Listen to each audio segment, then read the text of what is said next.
বগৰীৰ জ্বলা মিঠা আচাৰখন সকলোৱে বনালেনে? আৰু সকলোৱে যিহেতু বনাব জানেই, তথাপিতো সকলোৰে বনোৱাৰ ধৰণবিলাক বেলেগ বেলেগ। সেয়ে মই কেনেদৰে বনালোঁ তাকে ভিডিঅ'টোৰ আপোনালোকৰ আগত শ্বেয়াৰ কৰিছোঁ। নমস্কাৰ, সকলোকে মোৰ অন্য এটা ভিডিঅ'লৈ স্বাগতম জনাইছোঁ। এইফালে বগৰী 1 কেজি মানৰ জোখত মই ধুনীয়াকৈ ধুই পখালি ৰ'দাই ল'লোঁ। আৰু ফুৰণত দিবৰ কাৰণে এয়া ক'লা বগা সৰিয়হ, পাঁচফোৰণ, শুকান জলকীয়া, তেজপাত লৈছোঁ।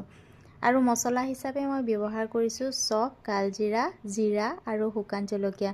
ধনিয়াটো মই দিয়া নাই। আৰু চাট মছলাও দিব পাৰে, মই কিন্তু দিয়া নাই। তাৰপিছতে আধা কেজি গুড় লৈছোঁ। আৰু সেইখিনি যোগাৰ কৰি লোৱালৈকে মই ইফালে তেল অলপ গৰম হ'বলৈ দিলোঁ। আৰু ফুৰণত যিখিনি দিবলৈ লৈছোঁ এইখিনি মই ধুনীয়াকৈ ফুৰণ দি ল'ম।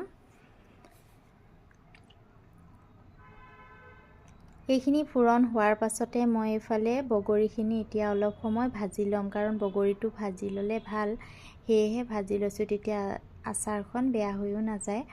আৰু ধুনীয়াকৈ এনেকৈ ভাজি ল'লোঁ। ভাজি হোৱাৰ পাছতে অলপ ভাজি লৈছোঁ, কাৰণ গোটেইখিনিতে তেলটো সোমাবলৈ দিছোঁ। তাৰ পাছতে যিখিনি কাটি ৰাখিছিলোঁ গুড়, সেই গুড়খিনি মই কেৰাহীত দি দিছোঁ। আৰু গুড়খিনি এইবাৰ যে একদম বগা আহিলে আচাৰখনো কিবা বগা বগা হৈ যায়, কিন্তু একো নাই বাৰু।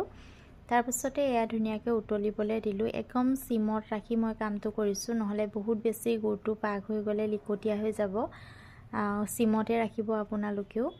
তাৰপিছতে এয়া দেখিছেনে, মছলাখিনি মই খুন্দনাত পিচি লৈছোঁ, কাৰণ গুটি গুটি হৈ থাকিলে অলপ বেছি ভাল পাওঁ মই। আৰু শেষত মই অকণমান জ্বলা মিঠা হ'বৰ কাৰণে অলপ নামমাত্ৰ ৰেড চিলি দিছোঁ, কাৰণ বেছি হ'লে সি খাব নোৱাৰিব। কাৰণ এয়া ইমনৰ মিঠা আচাৰটো সি খাই বহুত বেছি ভাল পায়, আৰু টিফিনত ৰুটিৰ লগত লৈ যাবলৈ ভাল পায়।